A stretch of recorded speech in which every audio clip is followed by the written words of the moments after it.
YouTube audience. We're just getting up on YouTube now. All right, 5:59. Greetings to everybody joining. Oh, I can hear myself. Oh, no, that's okay. I can hear you. Thank you, everyone, for being here. Welcome to Poppy Hour. Take, excuse me, a minute and drop in the chat where you're coming from, where you're joining us from. Maybe even why you're here.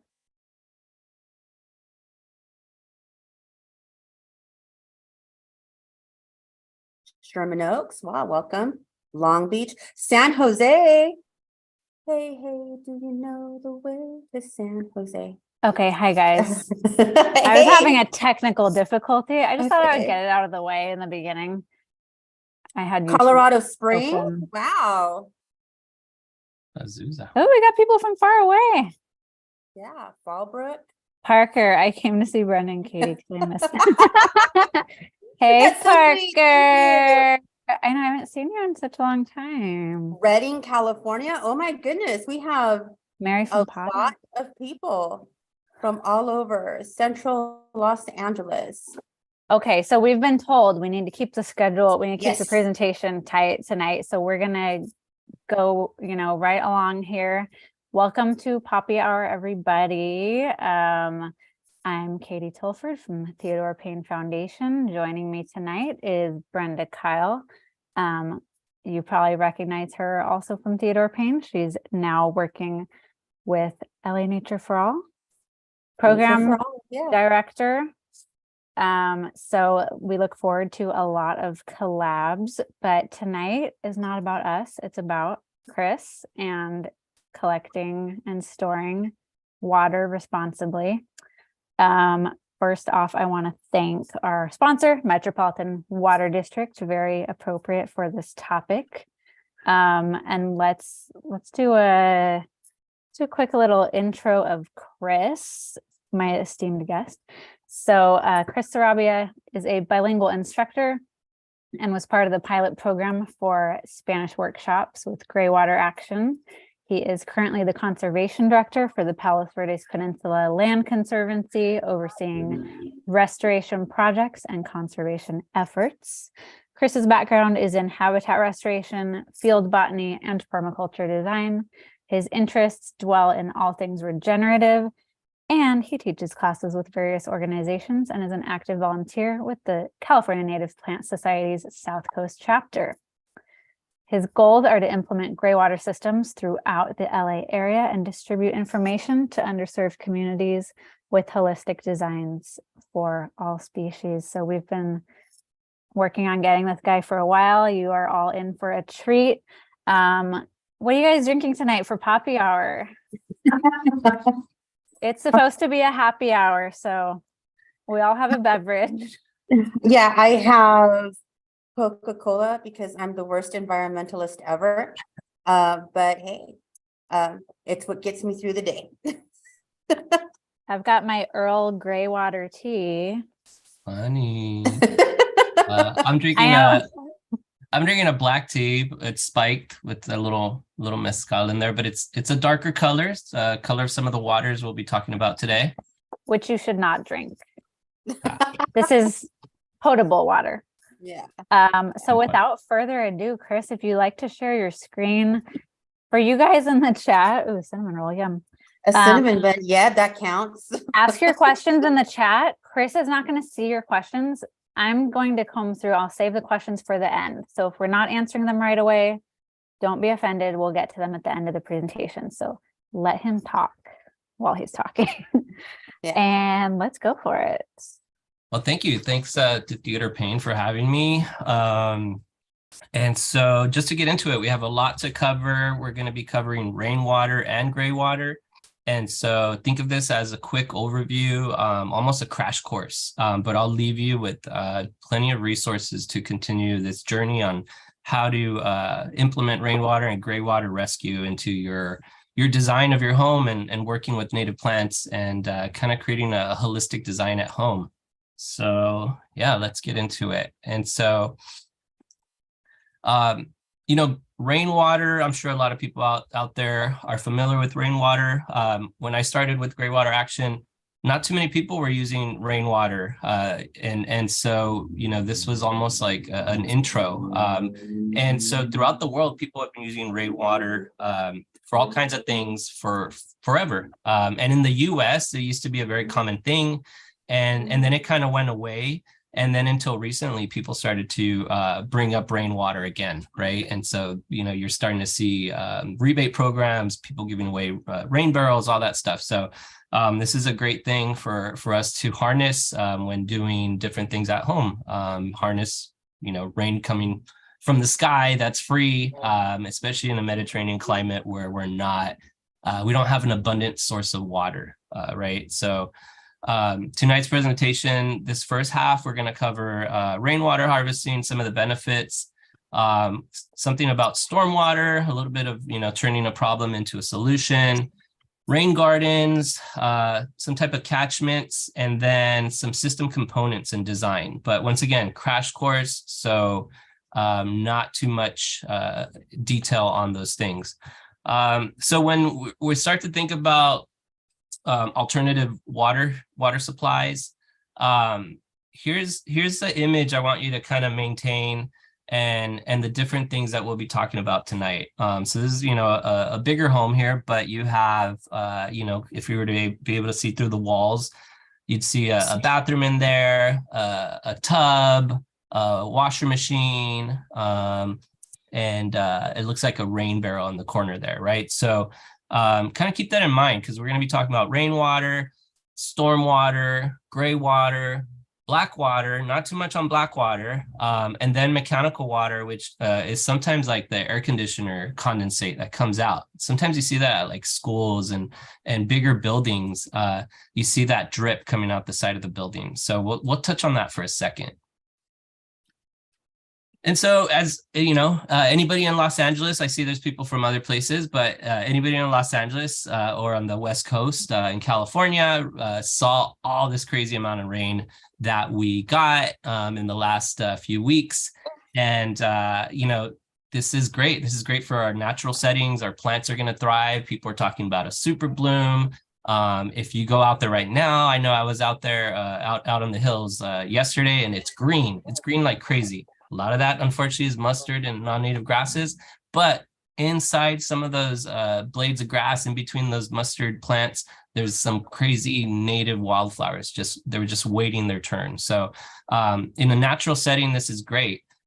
In our urban setting, it's not so great. So before development, we used to have high infiltration landscapes, right? So water would slowly seep into the ground. We'd get plants, sucking up all that water through their roots.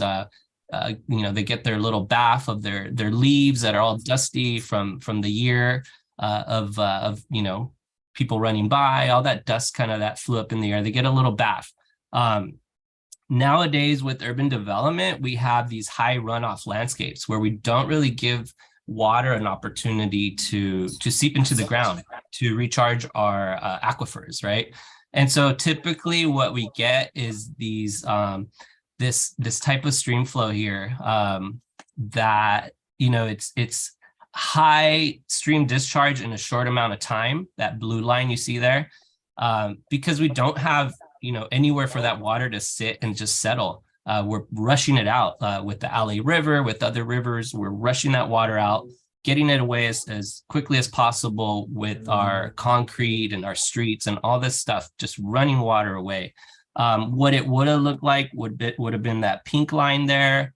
That would have been before urbanization, where we'd have a slower stream discharge over a longer period of time.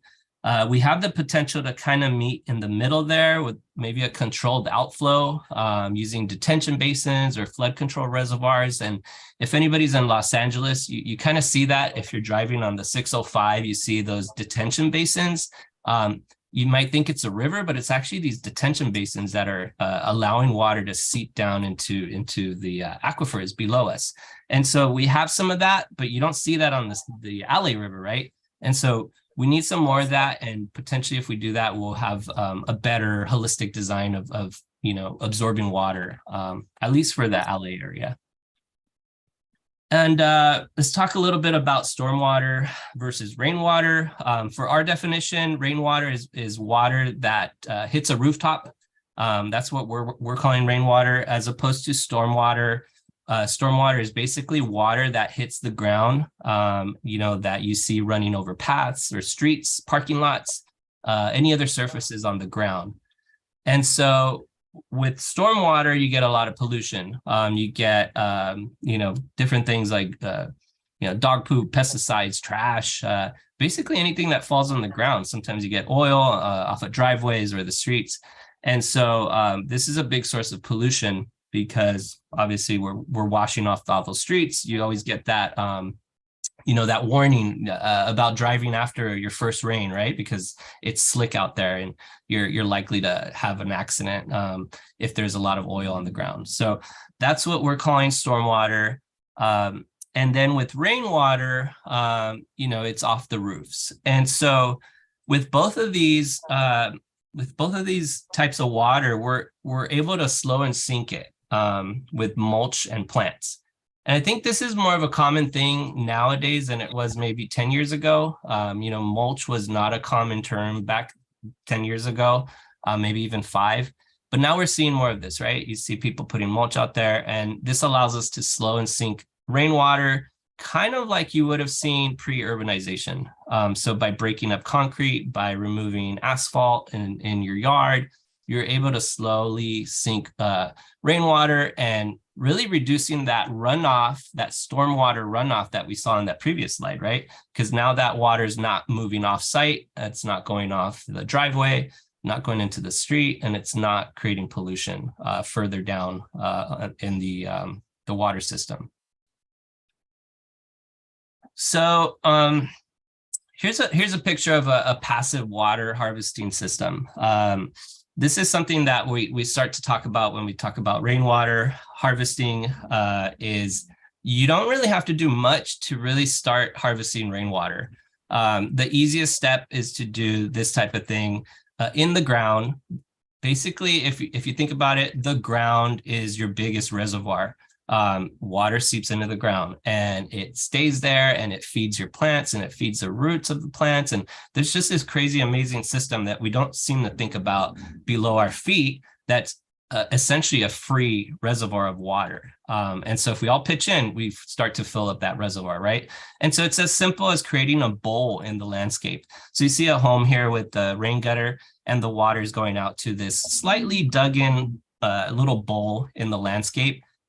You put some plants in there, some native plants, preferably with some nice deep roots, and you get water seeping into the ground, and it doesn't flow off into the street. So you can capture a lot of water in a very passive way in this fashion. And so we call these, we tend to call a lot of these rain gardens. So they're lovely features. I'm sure you've seen them. Maybe some of you have them out there.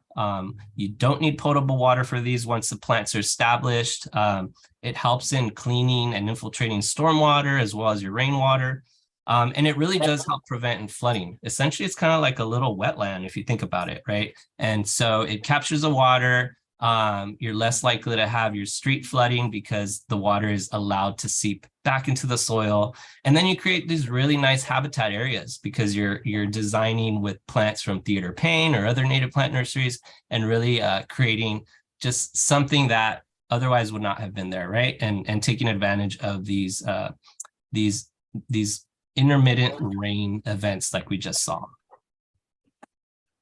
So here's how it works. And I kind of explained it, but once again, the water comes out the gutters or the downspouts. You have the deep roots, you have a berm on the other end. So you're really capturing that water, and native plants thrive on that. It's just a quick, beautiful thing that you see in a lot of areas. Here's an example of 2 different ones. The image on the left is up north in like Washington. So you see a different type of native plant up there, as opposed to on the right is California rain garden there. So it's a different type of plants, right? But either way, it's a rain garden with appropriate plants for the appropriate climate that they're in. So our Mediterranean climate would have, drier plants, plants that thrive, with wet winters and dry summers.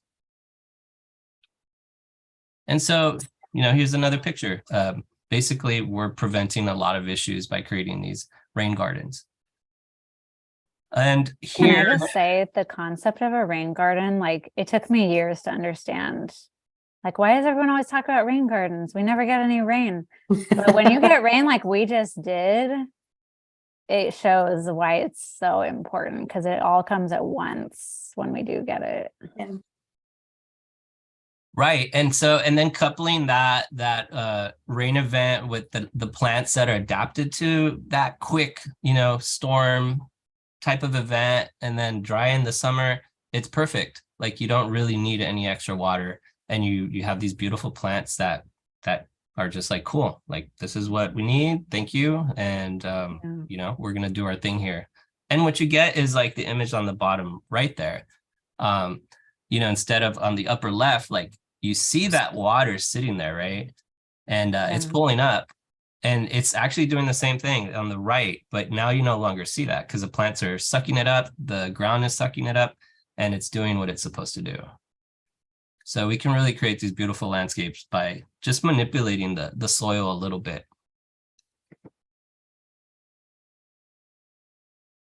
Here's something some of you may have seen, some rain gardens and parking strips, curb cuts. You actually start to see these more in like new developments. A lot of the Kaiser buildings have these in the parking lot. So next time you're driving by a Kaiser or you're out there parking, check it out. It's kind of interesting. And if they're designed right and if they're maintained right, they're beautiful. And they're these great ways to keep water on site and not sending water off site and polluting, our creeks and rivers and oceans. So there's a lot of ways to go about making rain gardens. And I'll tell you about some books at the end that you can check out ideas. But it's really just, it's just kind of cool. So keep your eye out for these. You're getting them more and more in different cities that they're doing new developments, at least progressive cities that understand that there's an issue in us just sending water out and away, right? Out of sight, out of mind, where, the problem could be the solution. Some more images of what could be. You see this a lot too, actually, as I look at this, you see this in parks. I don't know if any of you have seen parks that double as retention basins. But this design is what's starting to get used. So you're getting these multi-faceted parks that are able to hold water in the winter, and they actually drain fairly quickly, and then they're a park again. But, for that week of rain we got, it was a nice pond, and the ducks were loving it and all this stuff. I actually saw a few of them these last few weeks, and it's crazy. Yesterday, they were all empty. The water already got sucked in. The soils are just waiting for with their straw ready to suck up that water. And so there's a lot of rainwater, but it's not always when we need it, especially for us out here in California. We got a Mediterranean climate, and so we only get water a few months out of the year, if that, right? I think for us, in some areas of Los Angeles, we had about 13 inches of rain, depending on where you're at.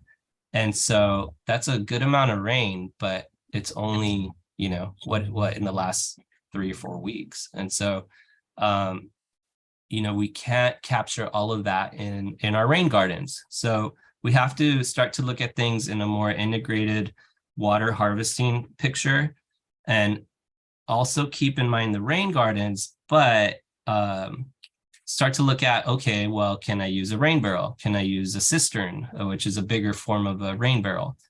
Can we store water in tanks for later use, right? And so, if you have maybe 1,000 square foot roof or footprint of your home, you're able to store about 600 gallons of water, if you have the space to store that amount of water, right? And so here's a great design of, you have a 10,000 gallon tank, hidden in the bushes if you have a big backyard, and then another smaller tank here, and even a single barrel on this side. And look, they even shoved a bunch of barrels under the deck there. So there's a lot of places you can hide barrels, but really, realistically, we don't all have that type of space. So it's something to consider when looking at using rain barrels. So to calculate how much rain, or to get an idea of how much rain you're going to get, feel free to take a screenshot of this, or it'll be on YouTube later. But really you're looking at the footprint of your house. And so you just multiply the length times the width. So an example here is a 30-foot wide by 80-foot long house, and you got 2,400 square feet, right? So let's say this is your house. You got 2,400 square feet of footprint, or catchment area is what we're going to be calling it. So you could take a screenshot of this too. You get that 2,400 square feet.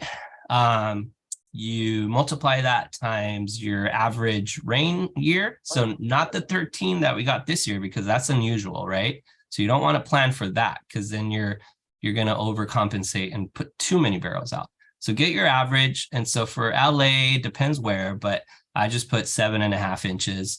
And then you multiply that by 0.56, which just converts to gallons. So if you haven't done math in years, like, I get it, just take a screenshot of this. You're basically just plugging in some numbers, multiplying it times 0.56. And in this situation, you would have got 10,000 gallons of water a year, which is a lot of water. I always tell people, picture the 5-gallon water jugs that, the cooler water jugs, right? That's 5 gallons, right? So imagine 10,000 gallons worth of that. That's a lot of water. Yeah. Each one of the rain barrels is 50 gallons. So that's like a trash can, right? Oh, there, Yeah. that answers my question. There you go. Yeah. So those blue barrels you see, or the these that they give away, that's 50 gallons. Yeah. So 10,000, I can't do the math right now. What is that? 20 of those? I don't know. That's a lot. It's a lot. Yeah. And so you need a place to store all that, right? And what a lot of people do is this: they'll connect the rain barrels, with the different attachments. Some people can't afford these. They're not cheap unless you get them for free. So a lot of people recycle these. I've bought these at the swap meet. You can go into the industrial areas. You can look them up on Craigslist. You can get cheap food grade barrels. Make sure they're food grade and not full of chemicals. And just buy the parts to connect them all, and start to expand your rain barrel catchment amount of water. Chris, we were getting a lot of questions in the chat about contamination. Are you going to cover that later? A little bit. Okay. Yeah. Is that stormwater contamination? Stormwater contamination, roof contamination, etc.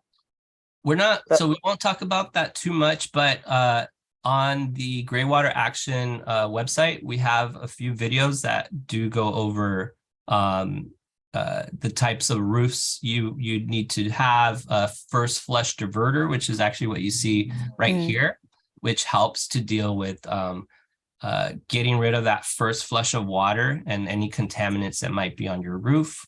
And so, yeah, I'll have to leave you with resources for this talk, but I'm happy to come back at another talk. Or if you sign up for the Greywater Action email list, you'll see the next time we talk about more of rain capture type of situations and a more in-depth talk. And the website is greywatercore.com. No, greywateraction.org. Greywater Core is a great group that works out of Los Angeles that also has really good resources. I'll find it and put it in the chat. Greywater Action. And they spell that with an E, guys. Yeah. And I'll have that written out at the end too. So Okay. Yeah, we'll provide the links. But yeah, those are great questions. And so contamination is a big thing you want to consider and look into, and what type of contamination. So in this type of contamination, I'm making sure these barrels, if you're buying them from a source that they weren't meant to be rain barrels, just make sure that they were food grade, or that you clean them out appropriately. And you can buy all these parts online to connect them. But really, look, you count this, each one's 50 gallons. That's 100 and 250 gallons there. That's not a lot, right? And to put that into perspective, in the summer in Los Angeles or in California, when it doesn't rain in the summer, If you're trying to water, let's say some of you still have a lawn, about 90 gallons a week worth of water on a lawn, right, for 100 square feet. So that's 2 barrels, right? If you have a vegetable garden and you're using your rainwater for that, that's about 70 gallons. So that's still, you know, a barrel and a half.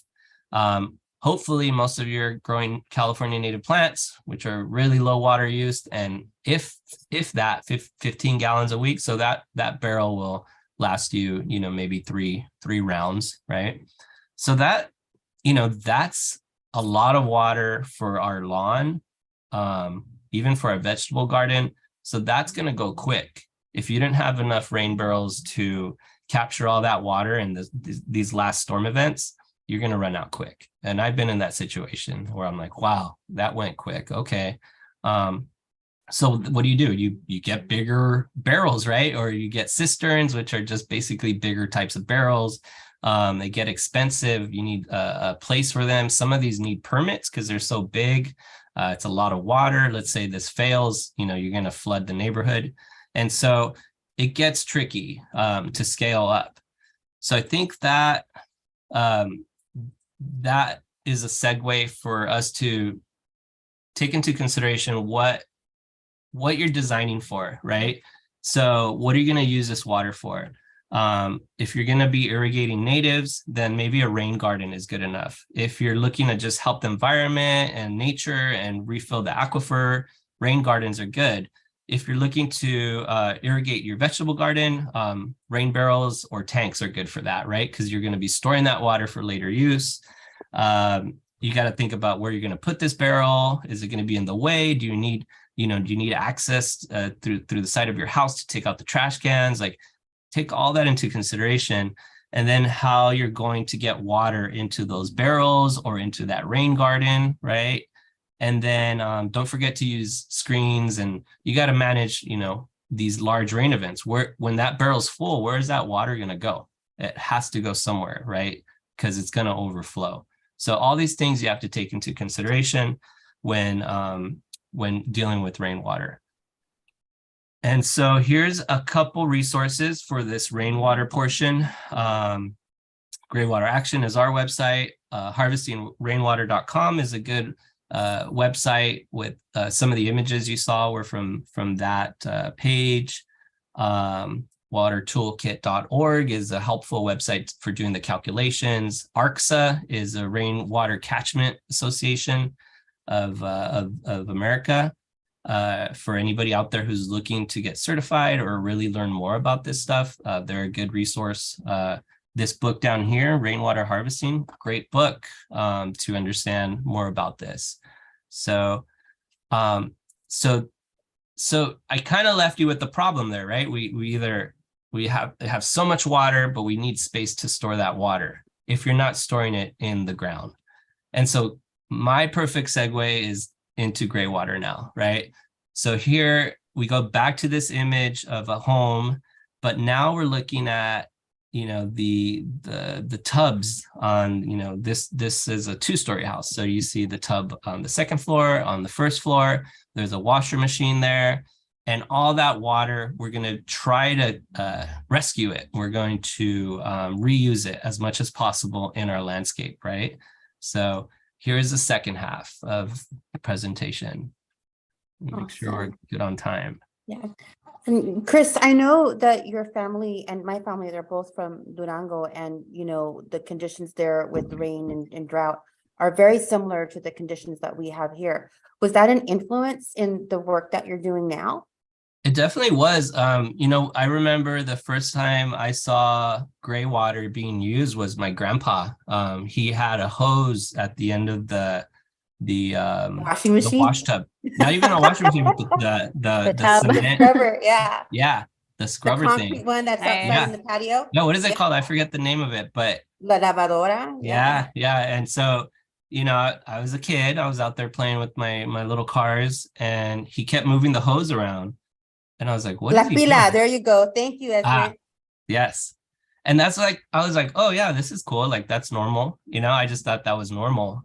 But then I'd come back here to the US and to visit, you know, I was visiting my grandparents over there, and nobody was doing that. And I said, well, that's weird. Like, They had these beautiful avocado trees and mangos and all kinds of fruit growing, and they weren't wasting any of that water, right? So I think that was an early influence for me. And then just hearing the stories from my parents. My parents grew up in a rancho, there was no electricity, there was no water. They lived off the river. And hearing those stories of just how they lived off the land and, water was life. That was the first time I heard that, was from my padrino and my parents. They said water was life. No water means no showers. It means no food. No It food. means nothing. It doesn't need no baptisms because there's no water. Exactly. It really affects a lot. Yeah. I forgot what my question was going to be about the Greywater and rain capture. I'll remember. Okay. So then, Thank you, Chris. feel free to, if you remember, let me know. I'll get into this Greywater portion here. And so just keep that, once again, keep this image in your mind. You have the other image in your mind, right, of rain capture. And now we're looking at, almost this manipulated system that we've created in this urbanization, in this civilized, quote unquote world with where we have. I remember now, it had to do with the bathtubs. I put in the chat that a bathtub is 80 gallons of water. That's pretty much a barrel and a half of water. And if there's no water, whoever takes the bath first gets the best water, and whoever takes the bath last gets the silt water. And I don't know how many people in the chat have had that experience, but that's gray water, right? That's literally gray water. Yeah, no, there's a reason it's called gray water, right? It's slightly dirty, but it's not, it's not toxic because that next person took a bath with it, right? Not glow in the dark water. Yeah. Okay. That was my question. Is No, that and thank where you. it comes from? And so that's the this is the image here. Where's our water coming from, right? We have this clean water. Not everyone, but a lot of people in the States, we have access to clean water. We don't even have to think about, where it's coming from, or if we'll get sick if we drink it straight out of the tap, or if we're singing in the shower, you could open your mouth and drink some and you'll be okay. So we have this crazy source of clean water. We don't think twice about it, but it does affect, something. This is where that water is coming from. It's not just appearing. We have clean water coming from aquifers. We have it coming from dams where, our rivers are, affected in different ways, depending on where you're at and where your water company is getting its water from, right? So just making sure we don't forget that there's a connection to nature in that clean water source that we get. It's different for everyone, right? But and just even talking about where our ancestors are from, their source of water was the river, so they had a closer connection. Ours, we don't even see that connection, but it is there. So we get this clean water source. Maybe we're washing our hands, especially during the pandemic. We've washed our hands so much, right? That's what we're told, to keep our hands clean and we won't get sick. We wash an apple, we wash the dishes. All that water goes down the drain. Where does it go? It just disappears, right? No clue where it goes. Depending on where you're at, it goes to different areas. Some of this water goes to places where they clean it and they, put it back out into the river, the LA River or retention basin. So it's different for everyone. I suggest you look into it because it's pretty interesting. But how about we do something before that? And why don't we harness that water instead of waiting for our political officials to deal with it for us, right? Like we can do that on our own. So we do Greywater Action is all about decentralized water conservation. So, we don't have to wait to create these giant systems. We can do it ourselves in our own home. Why? Because if you think about this, about 50% of the water used in our homes is for irrigation. Half the water. And, I was talking with my dad today, and we were just talking about this, and, we're saying, well, the water from the tap is the same water as in the hose outside. Like, people have this misconception that it's different water, but we all drank water from the hose when we were kids, or at least most of us who had a childhood. Yeah. And so it's the same water. It's the same water, and it's crazy for you to think that we're watering our plants with potable water. We're flushing our toilets with potable water, right? What a waste of water, clean water. And so why don't we do something about it? So when you design a Greywater system, you actually do save water. You have to design it right. So, I keep mentioning design in this talk. You have to properly design this. You can't, on the image on the right, like that's not a proper design. Like that grass, you're still watering it in some way. And then you're using gray water, which is those little round things. You're using that to water the fruit trees there. You're obviously still using the same amount of water, and you're just using the gray water to get rid of it. Like that's not the proper design. The proper design, we'll talk about it. But if you design it right, you'll save a lot of water in a lot of ways. And so just to talk about gray water for those who may not know what it is, it's water from washing machines. So if you have an older washer machine, that could be about 30 to 50 gallons a load. So back to that blue barrel, right? That's one blue barrel worth of water. That's a lot of water when you wash. Some of the newer machines are more efficient. That's still 15 to 25 gallons for some of those newer machines. So that's still, 3 of those 5-gallon jugs of cooler water, right? So it's a good chunk of money. So that's gray water. It's slightly used. You washed your clothes with it, but it's pretty much diluted the soaps and anything else that was on your clothes. So it's not bad water. The second source of gray water is from showers and baths. And so, you take a shower, you use some soap, some shampoo, but a lot of that's diluted as it goes down that drain. So it's still good water. Same with the bathtub. Like Brenda said, a lot of water in a bathtub, right? And lastly, sinks. Sinks are a good source of gray water. You don't get a lot of water because you think about, you wash your hands in the sink, maybe you brush your teeth, but you don't do that much in the sink. So it's good, but it's not a lot of water. Kitchen sink is iffy. It's a gray area because, sometimes there's greasy stuff, there's food particles that go down there. So it could clog a gray water system. It gets a little tricky. In California right now, it's not technically legal to use kitchen sink for gray water, but a lot of other states it is. So we're trying to change that rule because we think it should be something that you can legally use. And never from toilets. That's black water. I mentioned it earlier that we talk about it. Black water is not something we're going to talk about today, but we do have talks on black water. Are we going to talk about the chemicals in the water that would be safe to use, shampoos, bleaches, Yes. soaps? Okay, thank you. And in a few slides, I'll mention that. Fantastic. Thank you, everyone in the chat that's been asking. We're going to get to your questions. And I apologize, Yeah. I'm not looking at the chat, but thanks, That's Brenda. fine. Anything that you want to point out, please do so. All right. And No, so far that's it. so gray water is totally legal. People that don't know will tell you otherwise, but it's in the plumbing code. Our founder, Laura Allen, she helped in doing the plumbing code. Every year, she keeps pushing to make sure that it's realistic and based on science. And so it's in the code now, totally legal. Your plumber, your landscaper, anybody can look at this and figure out how to design a good system for you if that's what you want to do. How are we going to use gray water? So we're focusing today on irrigation. This is a talk for Theater Payne, and that is the best way to use gray water is for landscape irrigation, right?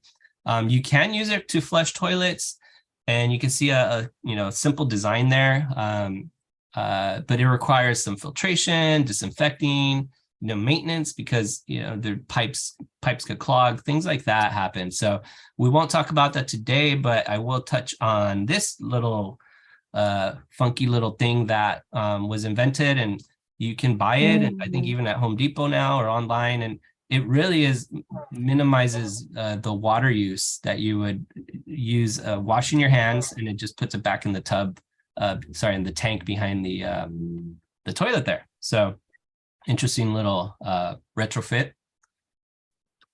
But yeah, so you asked about what products. So we do have to use plant-friendly products when using gray water for our laundry machine. And so That basically means you can't use products that have salt, boron, or chlorine. So those are your three main chemicals. They're okay if you use them once or twice, but the thing is, these things add up in the soil and will slowly kill your plants. So if you may know that if you put a lot of salt out on the soil, eventually the plant will die. Not a lot of plants are able to grow on in wetlands or on beaches and areas that have a lot of salt content. So those three things will kill your plant. Fortunately, a lot of products out there already don't have that. So even the Trader Joe's brand, and here's a list of some of those other brands, a lot of these already are Greywater safe. So not a hard thing to switch over. So Greywater is also not potable. We kind of made that joke earlier, and thanks for pointing that out. The Greywater tea is potable, but Greywater is not. It's you slightly used it. I guess if in an emergency situation, maybe, but you really don't want to drink this stuff. And we actually put a sticker on the pipes that says non-potable water, just because you can get sick. Probably won't, but you can. And in that, considering that, you also don't want to send this water out to any creeks or let it pool up so your cat or dog, drink it. And we don't want to water root crops with it. So anything like potato or carrot that is going to touch, that water source, you don't want to water with it. But everything else is fair game. Yeah. So if you have like a taco garden and you have onions, you cannot water your onions with it, but you can water the chiles and tomatoes. Exactly. Yeah. All right. I got it. Look at us learning. Yes. And so we used to, do our terms here, like, all right, here's our vocabulary, mulch. Everyone now knows what mulch is, which is awesome. But we're using mulch as almost as a filter in this application. So what it does is it slows it and sinks it, just like it does with rainwater. We're using that same concept. So we use wood chips and we allow it to slow the water and let it seep into the soil. And we make these mulch basins around the plants that we're watering with Greywater. And it basically allows that water to slowly surge into the ground, almost like a plume of water, slowly going out into the root system.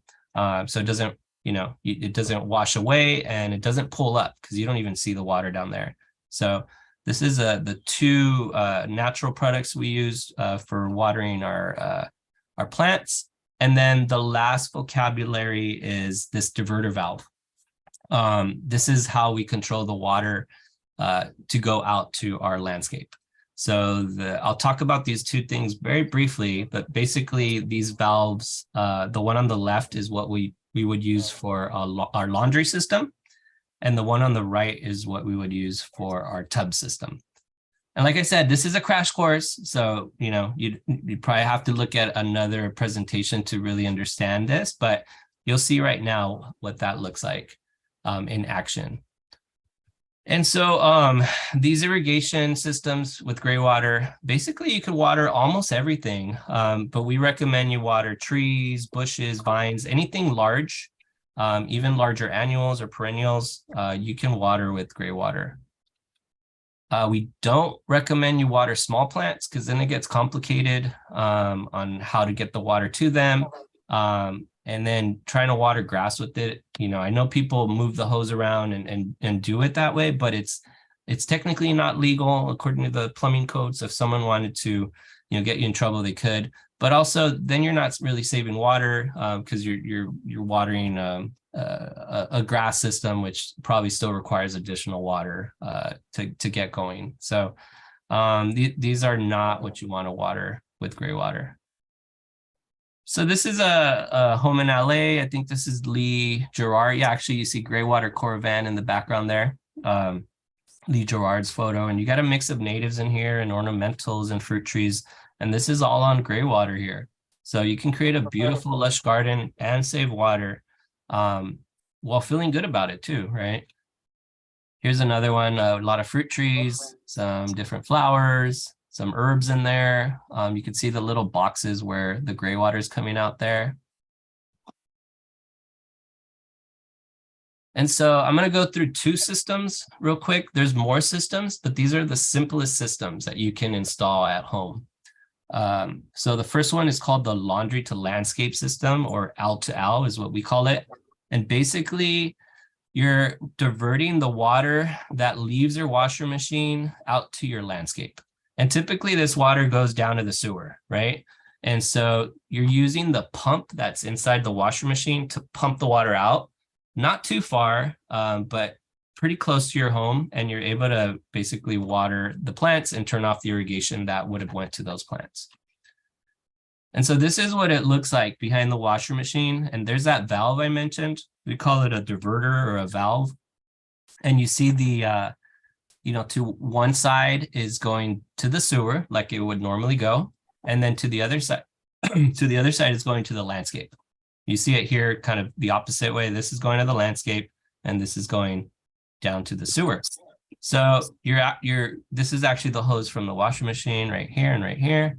So that's it. You're just adding this valve. The thing with the valve is, let's say you had to wash, I don't know, the baby's cloth diapers or something with bleach. You switch that valve so that it goes to the sewer. You don't want that going out to your landscape. So you have the option, and it's part of the rules, right? But that's basically the trickiest part to this laundry to landscape system. Here's another example. It doesn't have to look as clunky as that first picture. You can actually hide it. That's so cute. Someone hit it. Yeah, so it matches the cabinetry. My friend Ty Tyseri, he created this, carpenter. So it's doable. You can hide it and make it look pretty. That's adorable. And so this is what it looks like outside. You got I think that's a fig, right? One of the Indian figs. Ficus, yeah. Yeah. And so you can put any plant you want that requires water. So a top loading machine, you can water up to 20 places, and maybe a front loading machine, you can do like 8. So that's 20 little zones of native plants, or 20 little zones of fruit trees, or whatever, right? You got to design it to see how it works out for you. But 20 spots is pretty good. And so this is what it looks like. On the left is somewhere in San Francisco, and I believe on the right is in LA. And here's another picture. So beautiful landscapes, natives, mixed. I mean, typical home, right? If you are getting into other systems, you do have to get into cutting some plumbing, and you might have to get a permit. So this is what it would look like if you went into the crawl space and went under the tub and installed that other bigger valve. And so this gets a little more complicated. I don't recommend people doing it themselves without taking a course or working with someone who knows how to do it. But that's what this is here. So you have your tub, and it basically does the same thing. It's gravity fed because your tub doesn't have a pump like your washer machine, but you're doing the same thing. You're just basically letting gravity pull that water out to your shrubs and trees and whatever you want. And so here's just an example of a home in San Francisco where they did this, and this is what it looked like as they were installing it. This is a small 1-bedroom house. This is, we create these little boxes and let the water flow out and fill them up with mulch.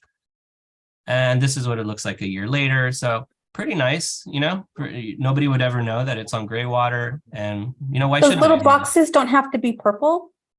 The boxes can be any color you want. They sell them in green and purple and black. So no, they don't. Purple as the color that this is not potable water. I think if the city uses those, yeah, or like municipal. Exactly. So purple water is for like recycled water. We'll kind of sometimes we'll use the same pipes, but you don't have to. You don't have to. But good question. So kind of full circle here, as we start to look at our home, look at it holistically, designing, for this. Here you have your washer machine that's sending water out to your perennial garden bed, your native berry patch, your native privacy screen here, You have the tub sending water out to some more perennials here, some fruit trees. You have your rain tank feeding your vegetable garden. And then you have some rain gardens in the front of the house capturing water either from the sidewalk or from the roof, depending on how you want to design it. So you kind of combine all these different things depending, on your needs, right? So, when considering that, you got to think about, well, what sources of gray water can you access? How much gray water does your home produce? What plants are you going to irrigate? And so you got to match the amount of gray water you're producing with the amount of water your plants need, right? You have to find that balance for it to work. And if you still haven't planted your garden, you got a hydro zone. So you want to keep plants that want similar water in the same area, which is a typical thing, right? And then you choose a system. Out of all those different systems, you could choose your system. So here's another beautiful picture of things thriving.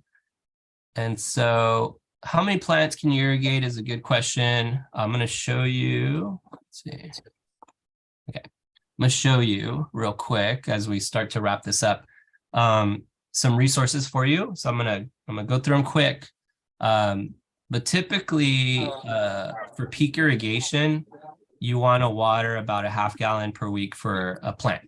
And this is a regular plant. So for a native plant, you'd cut that in half, or you may already know what your native plant water need is, right? And Theater Pain has a lot of great resources for that. If you don't know, there's a website called puddlestompers.com. And if you go to puddlestompers.com, it takes you to all these nice tools here. So you go to the apps on Puddle Stompers, and you can use this calculator, and you can put your city, how much water you're gonna put out there, depending on when you planted or when it is, what kind of plant, right? Very low water, medium water. There's definitions on that site that tell you what that means, and how big is the plant. And then it tells you 0.02 gallons per week. Well, that's nothing. And that's for a native plant. So that's pretty cool, right? So you can kind of do that math and start to design. Keep in mind that, this is January here and this is October. So it pretty much doubles, right? Depending on the time of year, because your plants need different things at different times of year. So this is a great tool for you to kind of calculate your water needs based on your water production inside the home or from rainwater. And so, like I said, you want to match that gray water with the plant water needs and try to match it as best as possible. And you want to shut off existing irrigation systems. So maybe that's how you guide what you're going to do. Maybe you want to shut off a section of your sprinklers. Well, then that's where you're going to either capture rainwater or use gray water, right? So things to think about. And so here's some good books, also put out by Laura Allen, our founder, our co-founder. Laura really wrote these books on gray water way back. I remember being a teenager, and I guess long ago, and she had made a zine. In the 1900s. Yes, 1900s, when there was no print. It was all handwritten. No, but it was a zine. It was called Greywater Guerrilla Girls, and it was the first gray water thing I had ever seen, and I don't think anybody else had really talked about it in that sense. And I remember, in my conservation class, giving a presentation on it, and the professor and everybody thinking I was insane.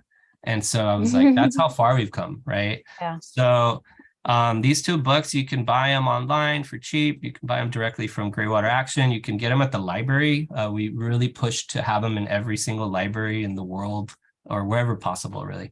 And then this manual is a manual we created for San Francisco, and it's free on the website, and it's also in Spanish. And so if you go to our website, all this is on there. Tons of resources. It's in Spanish and Chinese, Mandarin. Our webinars are on there. We actually have a forum, so you could ask questions or seek someone out to help you where you're at. All the classes that we offer. We actually have one coming up in March. Everything you would ever need is here. because we want you to succeed, because we're trying to create a sustainable water culture, right? It's not about us, it's about all of us working together for this. So check it out, tons of resources. And yeah, I think I made it on time, right? Yes. Did perfect. Thank you. 6:54. We'll get I into think some. it's funny how you questions. said, you know, people were looking at you because you were crazy, etc. You were a teenager, but you were presenting ideas that you got from your grandparents. Yeah. That to me is the Mhm. crazy part. It's like, this is something that you learned that's been in use, it's been proven, and for some reason we can't accept it. It's like a novel idea. Right. That is the crazy part. But anyway, thank you everyone for the questions. Let's go through some questions. So from the Q&A part, one of the very first questions was no gutters in the house. What is a way to capture rainwater without adding gutters? So a rain garden might be your best bet if you're not trying to Yeah. go for a rain barrel. And so watch where the water's coming off the roof, because you may not have a perfect roof, especially if you're in an older house. You might be able to just maybe dig a trench where that water's falling and direct it to a lower spot, or you may have to create a lower spot. And then plant it with plants that enjoy more water, depending on where you're at in the house, if it gets full sun or shade or whatever. But plant it so that those plants help out with infiltrating that water. And you'd be surprised. I was renting a house, and I installed the rain gutter myself, and it didn't cost me much. It took me some time to think about it, and I was younger. I can do it quicker now, but you can do it pretty cheaply if you're a little handy, or if you have some neighbors that are handy. You'd be surprised. People love to work on projects together, or love to pull out their drill and help you out. So you might be able to ask someone around to help you put in some gutters, and hopefully if you're renting, your landlord doesn't notice like mine didn't. Yeah. That's funny. I have a question that I don't think anybody asked. What is the difference between a bioswale and a rain garden? I actually don't know. Or a I swale. think it's the same thing. Okay. Yeah, because a bioswale, you're trying to attract biology, and a rain garden is probably just a nicer term, sounds nicer. The bioswale and the rain garden both can capture stormwater and rainwater. So I actually don't know if that's a different thing. Okay. Some people was my had some questions about how do curb cuts help and how do you create them? Curb cuts are a little tricky, because depending on where you're at, you might need a permit. Now, if you're gonna bypass the permit process, then you should go look at some curb cuts and see how others have done them. So unfortunately, I gotta say, I mean, it depends, right? Every situation is gonna be unique, because you have to take into consideration the height of the soil, which way water's flowing, because not all water on the streets flows in the same direction. And I would say, what was that book? Rainwater Harvesting. Yeah, the slope. All these things you have to take into consideration. So look up that book, Rainwater Harvesting. Let me see if I can go back. Rainwater Harvesting is an amazing book. There's actually two volumes of it, and it's way back here, but 2 volumes of this book that go step by step on how to do this. And if you go to their website, they actually show you videos and all this stuff on how to go about it. There's actually some cities that now have a streamlined permit process for this, because they realize that it's a really great way for them to not have to deal with pollution. The flooding. Yeah, the flooding and the pollution. Because we can only pollute so much. It's in the ground. Yeah, and so if people take it upon themselves to deal with the parkway in front of their homes, I mean, it's a win-win. So I'm still getting to Um, that book, but you'll see it when I get to it. when you get there. So Once- people, you had so many good resources. So I'm gonna go when I upload this on YouTube. It'll show up on YouTube tonight, but tomorrow I'm gonna edit the description and put in chapter markers for all the great infographics and links and stuff that you put, so people can navigate to them easily. And I'll email that to everybody that's registered for this event tomorrow. I'll send out all the links and stuff. Take a screenshot here if you need to. There were so many good questions. Some people did have questions about rebates. BeWaterwise.com is Metropolitan Water District's website. You click on residential rebates. There's info on the turf rebate. There's also info on device rebates. So you can get back $35 for a rain barrel, $250 for a cistern. If you're not sure if you're within Metropolitan Water District, they're the water wholesaler that sells to 26 member agencies. So you can go to mwdh2o.com and find your local utility there by putting in your zip code. Fantastic. Do we have more questions? Do you have a little bit more time, Chris? We're at Yeah. 7 o'clock. Okay, one person had a question about if gray water can be used as supply water for toilets. Yes. What do you have thoughts on that? Is that worth doing? Is it such a small amount that it's negligible and not worth the work? Or It is. It is. It's costly. Some people do it, and you can get a quote from some of the groups doing it out there, but it's not cheap because you got to filter that gray water depending on where you're getting it from. Think about your laundry. It has a little lint. It has sometimes coins and paper and things like that. So clogging can be an clogging is a big issue. Yeah. That also reminds me, can you use gray water with drip irrigation or too hazardous, too much buildup? It's too hazardous. Same thing. You would need pumps and filters. And so in a sense, the system that we teach people to install is a bigger pipe, and the orifices where the water comes out is bigger. So they're less likely to clog. So this would be good for trees because you're getting a higher, gallons per minute coming out, and it's like a soak kind of process. Really good for, if you have a fruit tree orchard. Yeah. It sounds like our gray water system, good old fashioned from Durango. We use it for the roses, for the fruit trees, for the mule fat that's there because that's a little riparian zone, for the yerba mansa. I mean, it's just constantly with the wash water because we do about a load a day.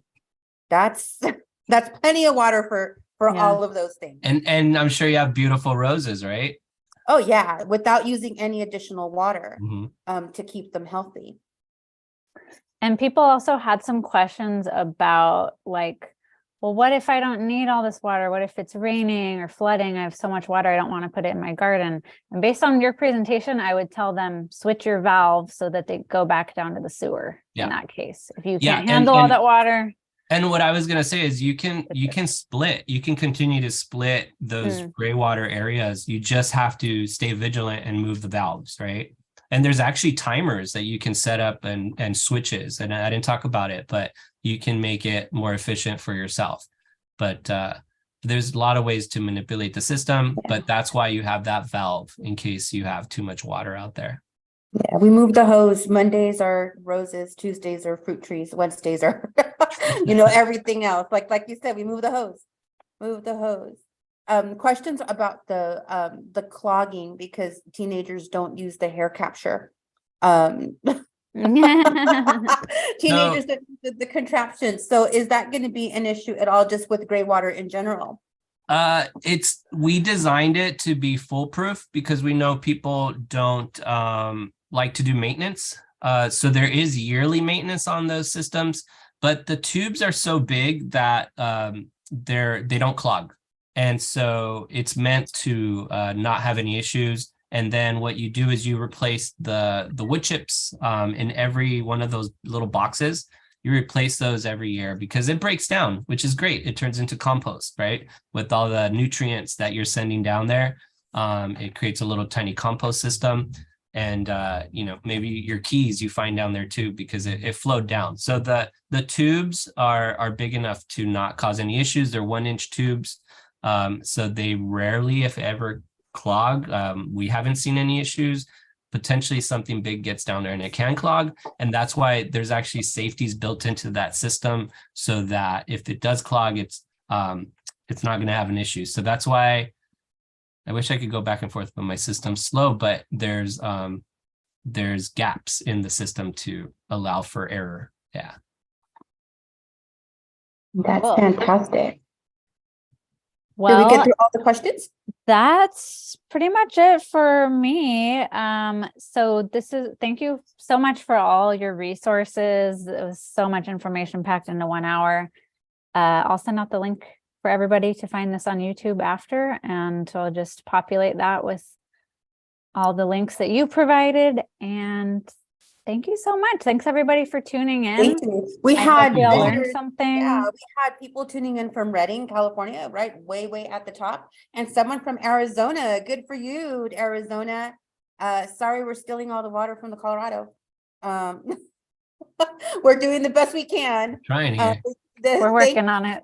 We're working on it. One washing machine load at a time. Well, So thank thanks you, everyone, for being everybody. here.